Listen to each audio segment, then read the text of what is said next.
So we are on literature review, students. Of course, the first part of your paper begins with an abstract or proposal that you have for a particular paper. And in your proposal, you need to put your contention, you need to mention the research methods and methodology, you need to mention your primary text, you need to mention your secondary text. That is about abstract. So when you start writing your paper, as we discussed in the previous class, we need to have some kind of introduction, okay?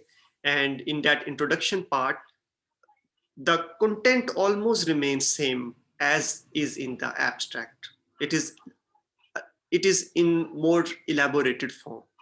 So once again, in the introduction of your paper, you have a contention, you have your primary and secondary text. You mention them. What are those going to be? You mention your methods and methodology, and then you mention how you are going to proceed with your work. The second part of your paper is about literature review. And then after literature review, you will be writing your arguments. And finally, you write a conclusion. So today we are on literature review. I'm sure you are familiar with this term. You have been writing literature review in the past as well. So based upon your experiences, I would like to hear some of the comments about literature review. What is your current understanding of literature review? Students, any responses? What is your current understanding of literature review? Sir, is it about, okay, you can speak. Yeah, Malika, you speak first, then I'll speak. Okay. So literature review, in my opinion, is that summary and the synthesis of the material that you have read so far for your research paper. It's the inclusion of both. Good, excellent. Yeah, so it is both summary and synthesis of the material you have read on a particular topic, and that is the topic on which you want to conduct your research. Good. Good, Malika. Yes, any other? Hafsa, you wanted to say Yes. something? Yes, I was saying the same thing as her, and I just wanted to add that basically you choose a topic, you choose a research area that you want to work on a certain topic, and then you gather all the work that has been done on that in that area before, and you make sure that you know how you reach that point where you are now. So everyone who's worked in that area or around that topic before. Okay, good. Yeah, so we have a topic, and then accordingly we explore the material which has been written and published on that. We put that together, and of course then we read it, and that turns into our literature review. Good. Any other comment? Yes, sir. Yeah. May I speak? Yes. Okay, so sir, basically, literature review provides a solid platform for the researcher who helps the researcher to identify with the research gap. Very good. Yeah. Now this is something in addition to which Hafsa and Malika said before you, which is that literature review provides us a solid platform. Okay, from where then we can identify identify the gap in research, and then that becomes a point of departure from our analysis or from our research. Very good. I think we do see a very clear, trajectory of the research project, as you three have just told me. I'm sorry, this is my bell. I can't help it. I was expecting it. Okay, please continue.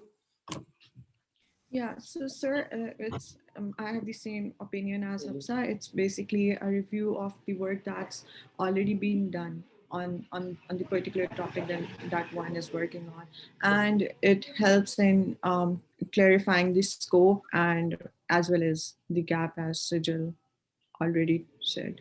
Okay, so review of the work which is already being done, or which has already been done on a particular topic, and that helps us to identify the gap or scope of our research. Very good, great. Any other thoughts on So it actually strengthens the area of research. Literature review helps you in that. It strengthens the area of research for the future researchers? Yes, sir. Very good. Yeah. Now, this is like going one step ahead of literature review, which is how it serves others, or what is its benefit. Its benefit is precisely this, that uh, our literature review on a particular topic then becomes a kind of roadmap for the future researchers. Very good. Okay. Any other thoughts? One more Sir, thought it about. actually clarifies the ground on which the present researcher is going to be. Yes, good. So it clarifies the, or it kind of, introduces the ground on which the researcher has undertaken the research, or from where the researcher has started undertaking her or his research. Okay, good. Students, you seem to have a very good understanding of literature review, and in fact, I would kind of exploit that understanding that you already have, and then kind of uh, provide more of the uh, refreshing on what you already know. Okay, but then I plan to discuss one example with you.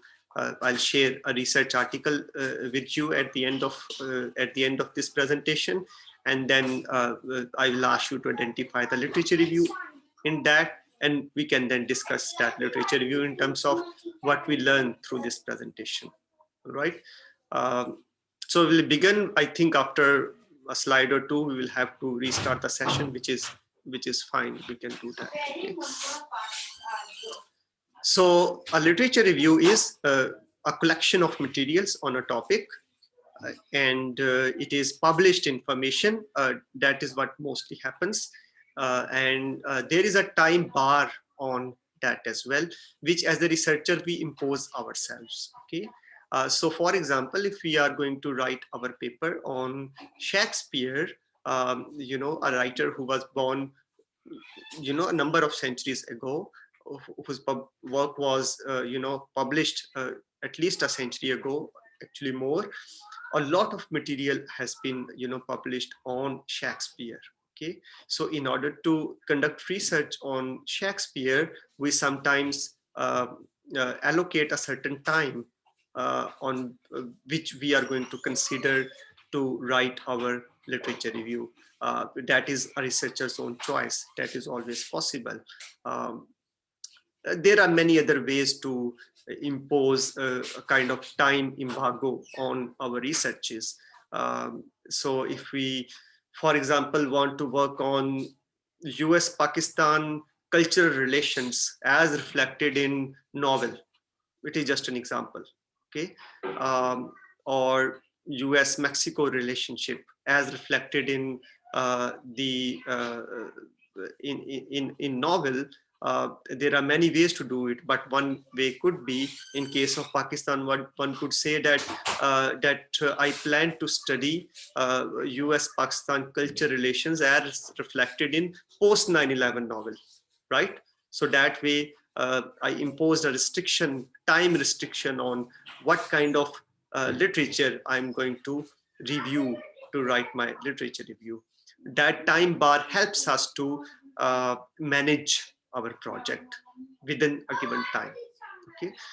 So therefore, our literature review should have some periodization, which we should define as researchers ourselves. So what is literature review then? So literature review is a collection of material. It is collection of published information on a particular topic within a given time frame, or within a given time period.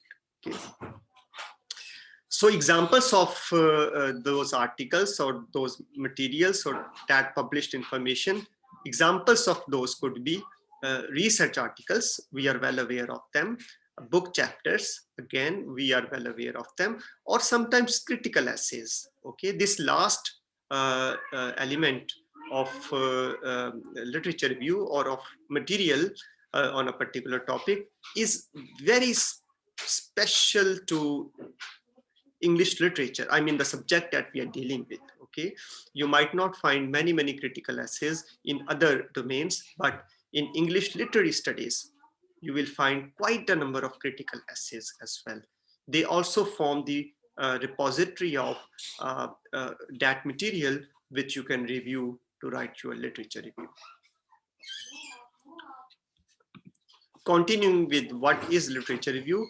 So literature review combines summary and synthesis. Okay, so these are two important takeaways from the literature review that we conduct. So one is that we summarize all those materials, research articles, book chapters, or critical essays. We summarize all of them very, very briefly. But at the same time, we are required to synthesize that information as well. Probably the word summarize is, very much familiar to you, but the word synthesis might be new for a few of you, but please wait, I'll be explaining it a little more in the coming slides. We can also say that literature review is the intellectual progression on a topic or field of research. Okay, and we also use literature review to evaluate certain resources or sources. And as I think Saud said, that literature review also provides us a foundation to claim what contribution we are making in the field or on the topic on which we are conducting our research. So we were on the point that literature review provides us foundation to claim what kind of contribution we are making in the field or topic on which we are researching. So evaluating our sources, if we go back to this point, that would mean that we do not just summarize the material which is provided to us or which is available to us, or we do not just synthesize the material which is provided to us or available to us. Rather, we also comment on the quality of that material as well. In other words, we also provide a critical analysis of that material too. Okay, and by that we mean that sometimes we need to identify the strengths and weaknesses of certain arguments which we are able to read or which we are able to review for the sake of our literature review. And the benefit of that critical analysis of that material is that very briefly we are able to legitimate or delegitimate any research as valid or not valid, for the kind of argument that we are dealing with. So that helps us to, what we call sifting of the research which is available to us. We can sift the available research articles or research materials through a certain parameter that we build up for ourselves, and then we might be able to claim that this kind of research or the research published from this particular perspective might not be useful for this kind of writing. For example, if you study a phenomenon like trauma, you might be able to come across a lot of research on trauma which has been carried out and conducted by people of medicine, those who study pathology, or those who study anatomy, or those who study various kinds of accidents. And for a student of literature, all that research which has been, or most of that research which has been carried out by medical doctors, that is, all that research is, well, not totally irrelevant, but it is broadly irrelevant as far as the literary and critical analysis of a primary text is concerned. So you, in passing, you as a researcher cannot just ignore all that, but in passing, you must comment on that kind of research as well, saying that the clinical analysis of the trauma victims contributes a lot to the understanding of the phenomenon of trauma, but I, or this researcher, or this research is going to bypass that, or is not going to take that into account, because I'm going to use humanist perspective or a literary perspective to understand and unravel trauma with reference to this particular literary text. So in the review of your literature, it is always possible, sometimes required, to give a quick evaluation of the resources which are available to you as well. There are many other phenomena of the similar kind, like trauma, where other subjects, other disciplines kind of encroach upon your field, and you have to, walk a very thin line, and you have to set aside all those disciplines to stay focused on what you want to work. So right at the point of literature review, you kind of not only bypass, rather you kind of push away the researches which have been conducted using non-literary, non-humanist methodologies. If you later, if you have any question, you for any further question, you can ask me. Let me just go back to this. Okay. So continuing with literature review, but now to the next question: why do we need literature review? Some of you have given very interesting responses to that. So one of those responses was something related to the credibility that a researcher might establish with the help of literature review. So basically, before anybody reads the argument that you give in your paper, sometimes even before somebody reads the initial part of your paper, some readers tend to right away go to the literature review that you provide in your paper. Why? Because your literature review is the real spade work that you have done in order to conduct your research. I'm sure you all have your own individual experiences, but one of my supervisors during my MPhil, she asked me to go to the Jinnah Library in Lahore, and she wanted me to find out all the old issues of, or as many as were possible over there, of Times Literary Supplement. And she asked me to browse through the contents and find anything relevant to W.B. Yeats, the writer on which I was writing my I was writing my thesis. And out of maybe 50 or 60 issues that I could find over there and I could browse through, I found just one interview which was published. I don't remember in which particular issue. Okay, and then I reported that accordingly in my literature review. Okay, now our literature review establishes our credibility as a researcher for two reasons. Number one, the reader will try to see to what extent we were painstakingly including each and every piece of information which could be relevant to that particular topic, irrespective of how difficult it was to access that piece of information. And you have many challenges, let me tell you, sitting in Pakistan. You do not have access to most of the material which is published on particular topics. You don't have access to JASTOR, for example, in most of the cases. So overcoming those challenges and then be able to write your literature review, which includes most of the information which was published on that particular topic, itself is a step towards establishing your credibility as a researcher. So that is one point. The other point, which is a kind of marker of your credibility as a researcher, is to stay as close to the intent of that material that you accessed.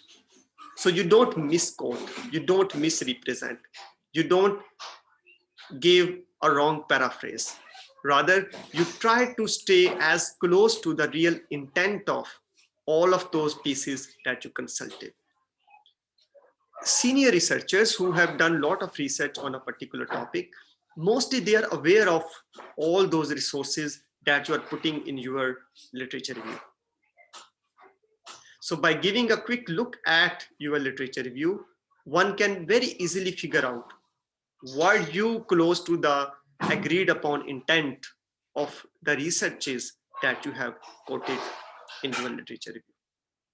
So your credibility as a researcher, as I said, is largely determined by not by your argument as such, but by your literature review. And of course, that then becomes a solid background to your investigation. That speaks a lot about what kind of argument you are going to produce later. So a solid research background would mean convincing arguments later on. Now for you as students of this course, there are some requirements for the literature review that you people are going to write for your paper. So after you have written the introduction of your paper, say 2 paragraphs of the introduction, you are at the step of literature review, where you are going to review the literature which is published on that particular topic with reference to your contention. I'm asking you to include at least 5 resources, 5 sources in your literature review. 3 of them could be research articles and 2 book chapters. Okay, I just want you to search in multiple dimensions. Do not just stick yourself to the research articles available on particular database, but look for books as well which are published on that particular topic, and then sift through the books to find the relevant chapters as well. Okay, this division 3-2 is very random. Okay, but I want you to include both. Okay, it could be 2-3 or it could be 1-4. That is absolutely fine. Okay, but at least 5 sources, they are required. The number 5 is required. Is already mentioned, you must summarize and synthesize your resources, and then you should identify the research gap as well. Right now, this is the requirement for you. I'll explain a few things further in the upcoming slides. Over here, writing process. Now, how will you write your literature review? The way I have just told you in the previous 4 or 5 slides, I just told you what is literature review, okay, what it should look like, but then how to compose it, that is the real challenge. Now, here are a few instructions to write your literature review. Now, first most important instruction and guideline is that you should narrow your research to a reasonable extent. What is the criterion for a reasonable extent? There are multiple criterion. First criterion is the time. How much time you have to write your paper and conduct your research. Second one, your interest. So you are, for example, in a literature program. So take a kind of topic and choose a kind of research which is possible using the resources that you are studying over here. So for example, if you start conducting a kind of research which requires a lot of historiography, probably you are not trained for that. You have been studying something else in the courses. So that is the second criterion, your interest. Third one would be the scope of the research that you want to carry out. Sometimes too broad research does not attract an interest, but too narrow research also does not attract an interest. So keep these three factors in your mind and then narrow down your research. So narrowing down your research might mean, in very plain words, that you take one primary text, a literary text, a novel, a poem, a play, a painting, if it is visual art, or a film. So one primary text, one of these, and then you need to have a theory which will enable you to establish a perspective about that particular text. And you need to know a method through which you will analyze it. Don't take that for granted. You need to know it, consciously be aware of that. And then finally, you should write a contention about that primary work in such a manner that it should demand review of reasonable amount of literature. So I was reading the abstracts. I'm not naming the author. For example, if you want to study Charles Dickens, and you say that you want to establish Charles Dickens as a writer who promotes racism. Now, this contention that Charles Dickens promotes racism is too broad a contention. Nobody wrote this contention among you. Okay, I'm just, this is a fictional example. But some of you wrote abstracts on Charles Dickens. So that is why I, readily had this example. So if you want to establish Charles Dickens as a writer who promotes racism, and you have 1 month to write your paper, then probably your topic is not narrow enough. In order to further narrow down, you might say that you just want to study Charles Dickens' Oliver Twist to establish that Charles Dickens appears to be promoting racism in this novel. Now, in this case, to me, it appears to be a little reasonably narrowed research. Why?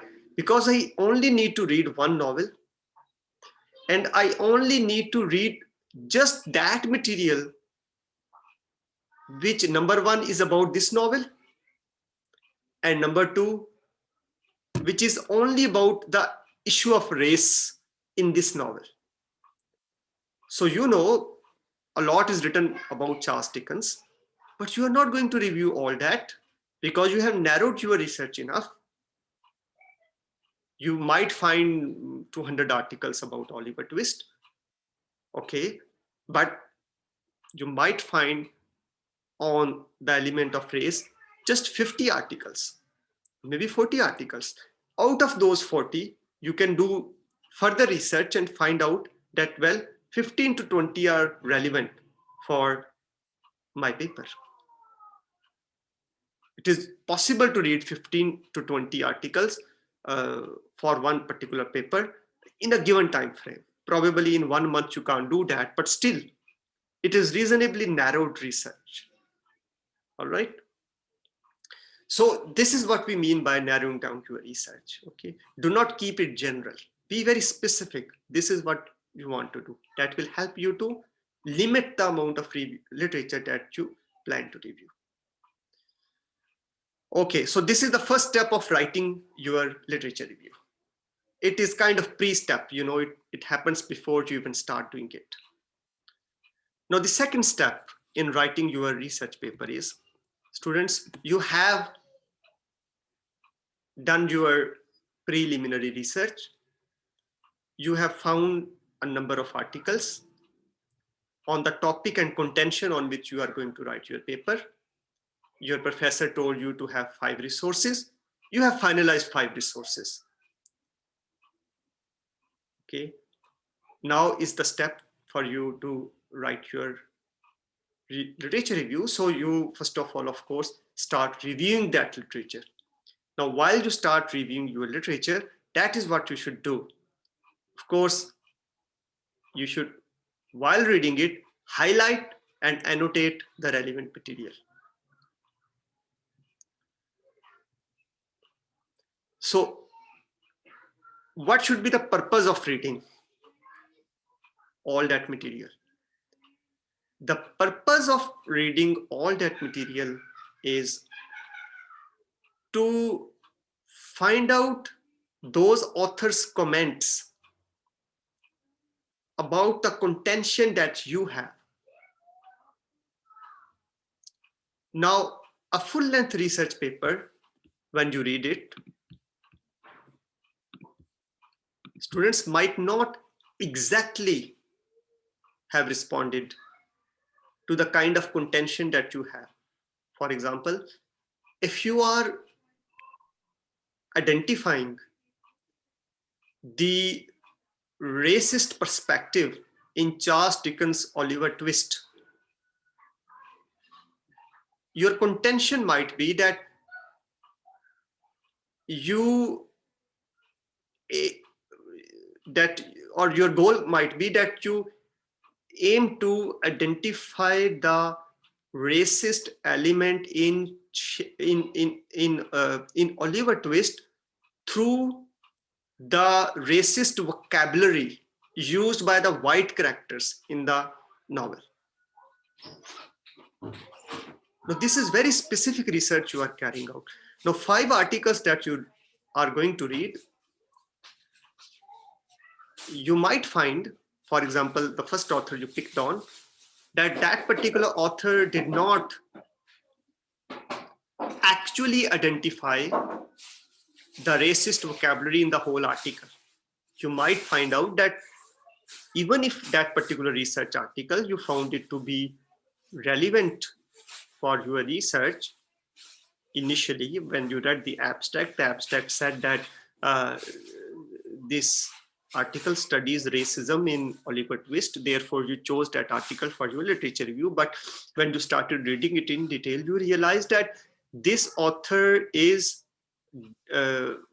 establishing racism in this novel by interpreting the social imagery which the writer has used in the novel. So you have an understanding of the text of that secondary resource.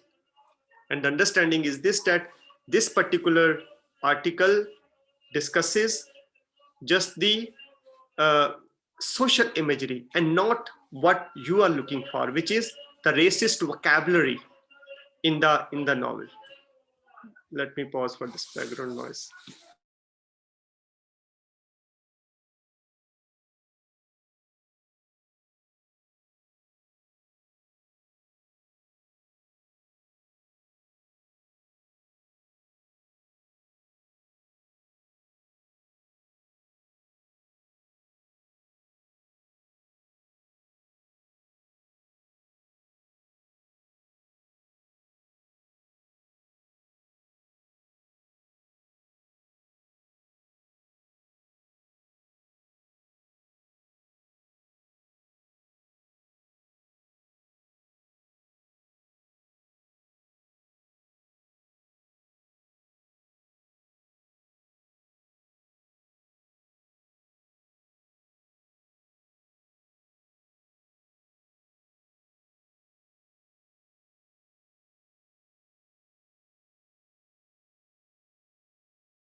Okay, students, sorry, this was the vendors selling oranges and all that. I didn't want you to enjoy that music. Okay, so you realize that even if that article is about racism in this particular novel, but it does not specifically address exactly your contention. Okay, so you are reading it, reading that particular article. You are highlighting the parts which are relevant to your contention, which is racism. All right. You also annotate. By annotation, we mean we provide any, or we write any explanation that we need, any objection we have with the author, any difference of opinion that we have with the author here and there. We put that in the margins of that article or in the personal notes that we are carrying with us in whatever form. So the second step of writing our literature review is that we should highlight and annotate the relevant material in such a manner that we should highlight all those parts which are uh, related to our contention, even if they are a little different. And then we also should write notes in terms of differences, uh, agreement, disagreement with the author, or objection to the argument that we are reading, any reservations we might have. And we have to treat all those 5 articles in the similar manner. Now,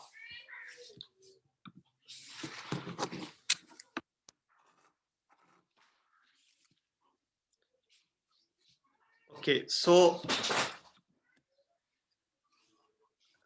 the next step, you have to merge the relevant findings into sentences. Now, when you read those, those articles and you highlighted and, annotated each one of them,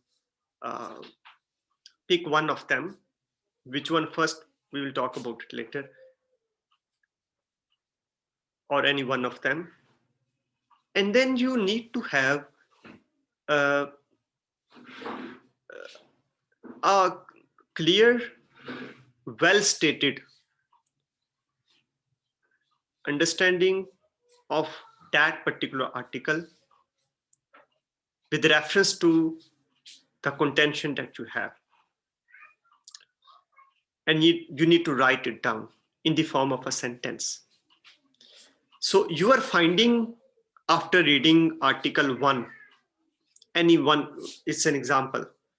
After reading article 1, your understanding or your finding was this, that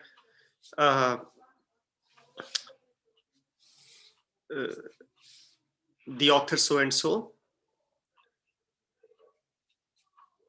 has depicted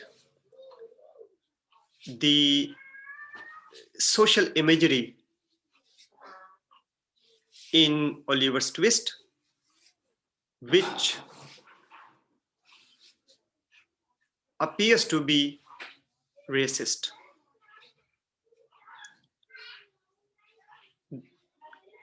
According to this author, the writer has created color hierarchies in the novel by assigning privileged roles to the white people and menial roles to the black people. Now, this is your finding about this article. It is just to, make you understand. You will continue. This author has successfully, or this author has convincingly established this novel Oliver Twist to have represented racist elements, and therefore promoted this novel. This author has established the novel to have promoted racism. Period. Now, this you are finding out of this article. You need to state that in the form of sentences.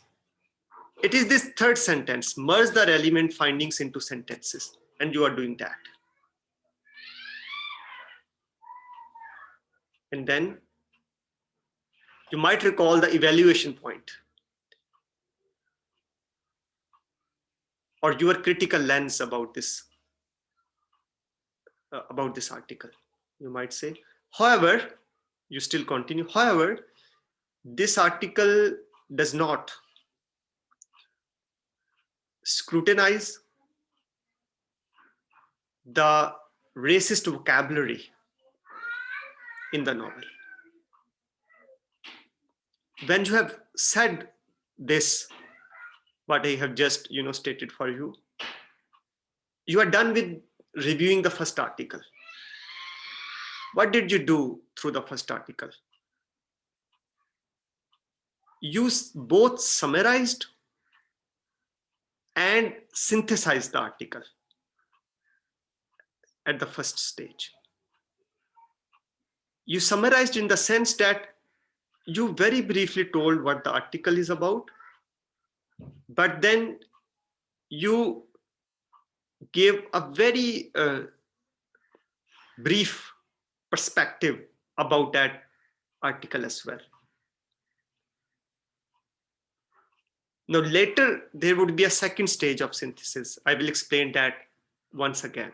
Okay. So you are done with the first article. Keep it aside. Take the second article. Once again,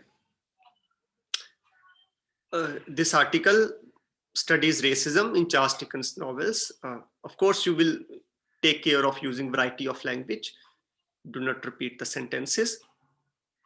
Now, you might have noticed that in the second article, which is again about racism in Charles Dickens' novels, but this article studies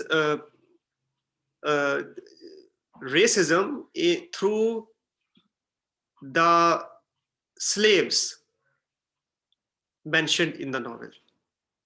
And you might notice that the novelist, which is Charles Dickens, who held positive views about slave trade. It is just an example. And that writer of this article number 2, has noticed precisely this, that when it comes to slave trade, the protagonist in the novel seems to have positive views, and those views are shared by Charles Dickens as well. You will say precisely the same thing in your own sentences, that this writer number 2, also studies racism in this novel, but this novel studies racism with reference to the protagonist's attitude towards slave trade. However, this article does not study the racist vocabulary in the novel. Similarly, you move to the third article, fourth article, and fifth article.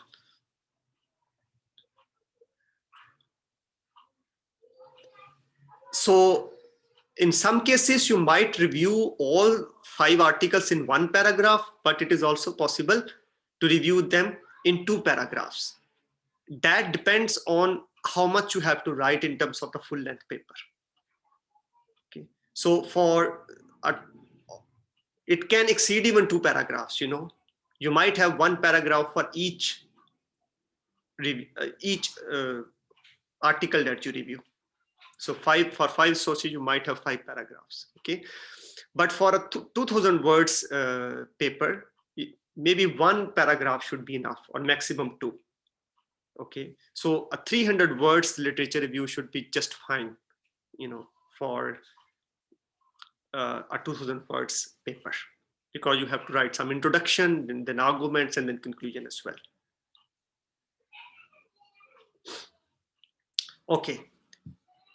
So the next step then in writing your literature review is you need to now put those sentences into continuous paragraph. Okay, the way I just told you, of course, you are writing your rough draft. So you're taking first article, putting it on MS Word, writing the heading, okay, article 1, whatever its title is, and then you are transcribing your finding on MS Word, then you are going to article 2, then to 3, then 4, then 5th, okay?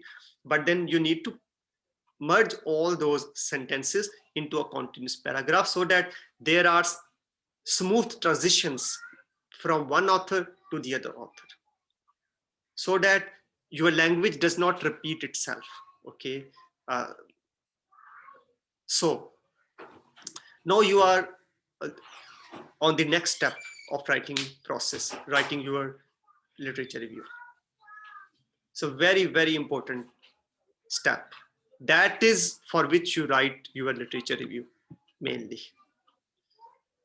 And that is that you need to state the gap or identify the gap in the existing research on that particular topic with reference to your contention.